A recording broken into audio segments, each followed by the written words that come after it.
Hepatitis ఈ వ్యాధి వల్ల రోజుకు 3,500 మంది చనిపోతున్నారని తాజాగా WHO ఓ నివేదిక ప్రకటించింది. అయితే ఈ వ్యాధి ఎందుకు వస్తుంది, లక్షణాలు ఎలా ఉంటాయి, నివారణ చర్యలేంటి, ఈ వీడియోలో తెలుసుకుందాం.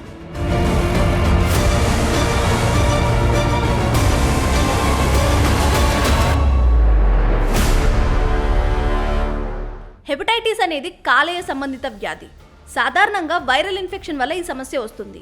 ఈ వ్యాధి A, B, C, D, E అని 5 రకాలుగా ఉంటుంది. అందులో హెపటైటిస్ A షార్ట్ టర్మ్ వ్యాధి. దీంతో అంత ప్రమాదం లేకపోయినప్పటికీ గర్భిణీలకు మాత్రం ప్రాణాంతకం.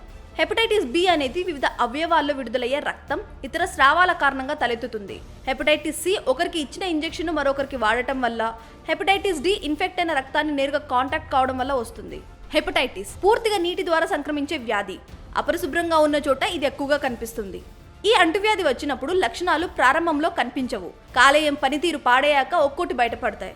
అలసట, డార్క్ యూరిన్, పొత్తి కడుపు నొప్పి, ఆకలి లేకపోవడం, అకారణంగా బరువు తగ్గడం, కామెర్లు రావడం, వికారం, వాంతులు, కండరాలు, కీళ్ళ నొప్పుల వంటి లక్షణాలు ఆ తర్వాత కనిపిస్తాయి.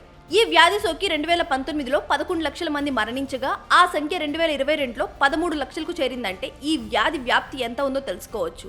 ముఖ్యంగా ఇలా చనిపోయే వారిలో 3/2 కేసులు ఆసియాలోనే నమోదవుతున్నాయని WHO పేర్కొంది.